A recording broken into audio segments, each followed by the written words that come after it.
안녕하세요, 주인장입니다. 자, 여러분, 오늘은 이별하신 분들이 간절하게 원하시는 후폭풍을 주제로 얘기를 해봅시다.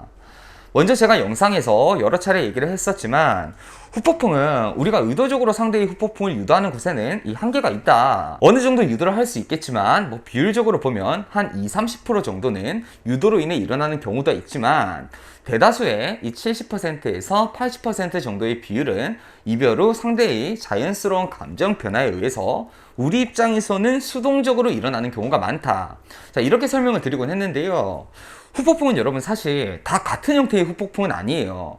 후폭풍도 그 후폭풍이 오는 형태와 이 배경에 따라서 우리가 대처해야 하는 것도 조금씩 달라질 수 있기 때문에 오늘은 제가 후폭풍이 오는 유형 5가지와 각각 어떻게 대처하는 것이 그나마 조금이라도 재회의 확률을 높이는 이 현명한 대처가 되는지까지 여러분이랑 얘기 나누어 보도록 하겠습니다. 자, 바로 시작해 볼까요? 자, 첫 번째, 이별 실감으로부터 오는 후폭풍 유형. 자, 상대랑 이별 얘기를 한다고 해서 우리가 곧바로 이 사람이랑 이별을 했구나, 이렇게 이별을 실감하게 되는 이별도 있지만 평소처럼 그냥 다툼의 일환처럼 느껴져서 이별의 실감이 나지 않는 연애도 있어요. 그래서 보통 이럴 때 그래, 그럼 헤어져, 이렇게 감정 싸움과 비스무리한 형태로 이별을 하고 속으로는 에이, 설마 헤어지겠어? 이런 생각을 하게 되는 이별 상황들이 있습니다. 지나고 나면 상대방이 연락이 오겠지, 이렇게 생각을 했는데 막상 시간이 지나도 연락이 안 오고 오히려 상대방 인스타그램 보니까 편안하게 잘 지내는 것 같고, 이럴 때 처음에는 불안함이 생기죠. 그러다 이 불안함이 어느 순간에 후폭풍이 되는 겁니다. 그럼 그때부터 은근슬쩍 상대한테 연락을 해보는데 이게 진짜 상대가 나랑 이별을 할 생각이 맞다는 것을 확신받았을 때 그때 오는 후폭풍의 형태가 있어요. 보통 이런 형태의 후폭풍은 시기적으로 길어봐야 한 달 내외로 오는 경우가 많고, 좀 소수의 케이스들이 이 기간을 넘어서 한 2달 정도에 오는 경우들도 있는데, 이런 경우는 연애 기간이 상당히 긴 장기 연애 커플을 제외하면요, 크게 통계적으로 찾아볼 수는 없습니다. 보통 이런 경우는 내가 이별에 대한 의지가 완고할 때 상대가 후폭풍이 오는 경우라서 제외를 하는데 크게 이런 상황이 나오는 경우는 많이 없지만, 의도적으로 이런 상황들을 만들고 싶다면 여러분, 상대가 불안할 수 있는 요소들을 적당히 배합을 해주는 게 좋아요. 이별한 지 며칠 지나지도 않았는데 내가 너무 멀쩡한 일상을 보내는 것처럼 보인다거나 크게 감정적으로 데미지를 받지 않은 것처럼 보일 때 상대방이 불안함을 느끼고 연락이 오게 되는 경우가 많습니다. 단, 상대방이 성향상 진짜 자존심 빼면 시체인 경우라거나 연애 상황 자체에서 내가 잘못한 바가 커서 상대가 피해의식이 있을 때는 이런 모션을 보였을 때 오히려 상대가 감정을 정리하게 되는 원인이 될 수 있으니까 연애 및 이별 상황, 그리고 상대의 성향까지를 잘 고려하셔서 이 불안 요소를 배합을 하셔야 합니다. 자, 두 번째 케이스, 의미재상기. 자, 보통 대다수가 바라는 가장 이상적인 형태의 후폭풍 상황이라고 볼 수가 있는데, 상대가 이별을 원한다고 해서 막상 이별을 했다고 하더라도 어떤 경우가 많냐면, 이 막상 이별을 하고 보니까 상대가 시간이 지나면서 나란 사람의 의미에 대해서 무뎌져 있다가 다시금 나란 사람의 의미가 떠오르는 경우들이 있어요. 대표적으로 상대의 공허한 시간에 나란 사람이 일상에 있었는데 그게 비어있음으로써 상대가 갑자기 외로움이나 공허함을 확 느끼게 되는 경우라거나, 힘든 일이 있을 때 내가 건네왔던 응원과 위로의 말에 큰 의미를 두지 않았었는데 막상 상대가 그런 위로가 필요할 때 내 빈자리가 느껴진다거나, 이런 경우가 대표적입니다. 이런 상황이 생기는 이유가, 사람은 여러분, 우리가 흔하게 하는 말로 익숙함에 속아 소중함을 잃지 말자라고 얘기를 하지만, 반대로 생각하면 익숙하면 망각을 할 수밖에 우리 인간의 사고는 구성이 그렇게 되어 있다고 봐야 해요. 솔직히 말해서 우리가 정말 영상을 보시는 여러분도 생각해 보시면 부모의 소중함을 100% 다 느끼고 계세요? 1년 365일 그 의미를 잃지 않고 항상 매 순간 떠올리고 계세요? 아닐 겁니다. 사람은 익숙해지면 어쩔 수 없이 사람이고 동물이기에 이런 소중함에 대한 것들이 망각될 수밖에 없어요. 마찬가지로 상대도 이렇게 내 의미에 대해서 망각을 하게 될 수 있는 거예요.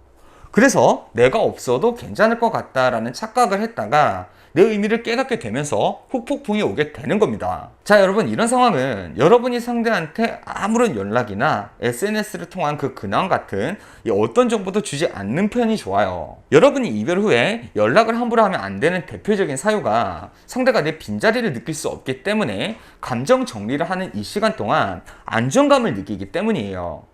내가 이별 후에 연락을 하면 상대 입장에서는 언제든지 원한다면 나를 다시 만날 수 있는 그 선택권이 있는 상태로 이 이별 이후 기간을 맞이하게 되고, 그때 얘가 없어도 내 감정이 그렇게 힘들지 않네, 이대로 이별을 해도 괜찮겠다, 이런 결론을 내릴 수가 있습니다. 그렇기 때문에 여러분이 이런 상황을 원한다면 어떤 영향을 주려고 하지 마시고 상대를 그냥 내버려 두시는 편이 가장 시기적으로도 빠른 후폭풍을 부를 수 있는 방법이 되는 겁니다. 세 번째, 새로운 타인과 이 비교에 의해서 생기는 후폭풍.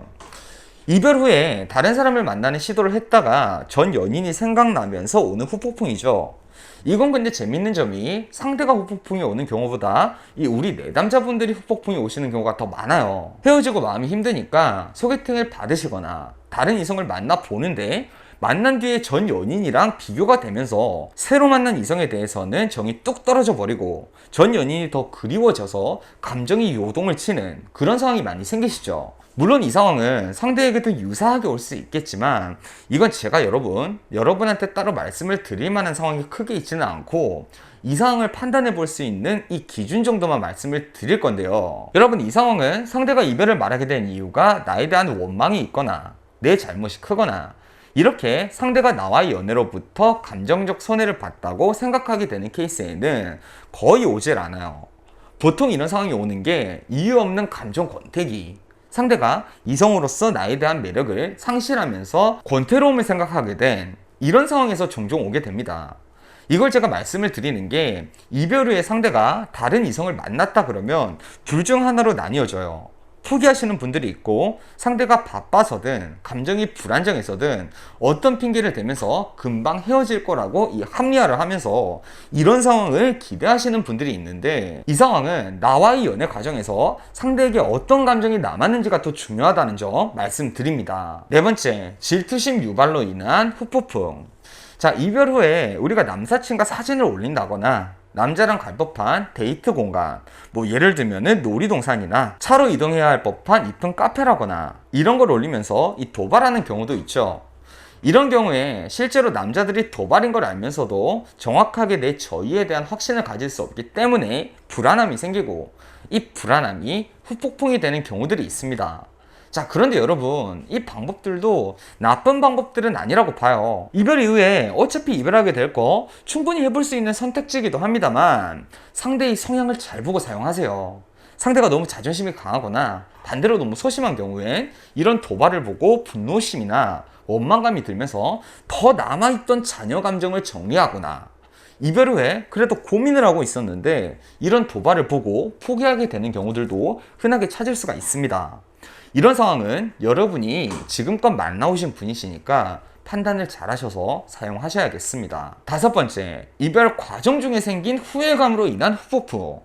우리가 보통 미련이라는 감정이 어떻게 남는가에 대해서 생각을 해보면, 저는 미련이라는 감정은 내가 할 수 있는 것이 있었는데 뒤늦게 그걸 깨달음으로써 이 상황에 최선을 다하지 않았다는 생각이 들 때, 그때 미련이라는 감정이 남는다고 봐요. 그래서 이별 상황에서 상대에게도 상대가 예를 들면 갈등을 조율하는 과정에서 자기 생각이 너무 확고해서 내 이야기를 충분히 좋게 들을 수 있었음에도 그 순간 나쁜 감정에 의해서 잘못 판단을 했다는 생각이 들거나, 이별 과정 중 합리적으로 생각한 게 아니라 상황이 복잡하다 보니까 모르겠다라는 식으로 이별을 선택했을 때, 그럴 때 후폭풍이 오는 경우들도 더러 있습니다. 자, 여러분, 이 경우에는 여러분 만약 상대가 연락이 오더라도 이 상대의 잘못에 대해서는 짚고 넘어가야 해요. 그 당시에 내가 너한테 여러 번 설명하려고 했지만 전혀 얘기를 듣질 않았어. 네 감정만 상하면 넌 계속 그럴 거니? 난 문제가 생기면 같이 잘 대화하고 해결할 수 있기를 바랐는데 이번에 이별을 말하는 네 모습은 전혀 그렇지가 않았어. 하다못해서 정말 이 정도로라도 짚고 넘어가셔야 추후에 우리가 이 부분에 대해서 얘기할 수 있는 명분이 생겨요. 꼭 짚고 넘어가셔야 합니다. 자, 여러분 오늘 이렇게 후폭풍이 오는 유형들에 대해서 배워봤는데요. 제가 재회를 지도하면서 여러분한테 항상 강조하는 건 여러분 재회를 원하실 때 이 후폭풍에 의지하고 기대를 크게 하시면 안 됩니다. 후폭풍은 운이 어느 정도 따라주는 상황이라고 봐야 해요. 의도적으로 만들기보다 상대가 이런 후폭풍이 와줬기 때문에 급격하게 상황이 개선이 되는 상황이라고 봐야 하는 건데, 이렇게 우리가 뭔가 능동적으로 만들어 나갈 수 있는 게 크게 아닌 상황을 기대하시면 이건 희망 고문밖에 되질 않습니다. 후폭풍은 오면 우리가 잘 대처한다, 이렇게 생각하고 적당히 개념만 숙지하고 계시고요. 재회의 계획에는 크게 반영하시지는 않는 편이 좋겠습니다. 자, 여러분 오늘 강의는 여기까지였고요. 저는 연애 언어 주인장이었습니다. 자, 여러분 오늘도 행복한 연애 하세요.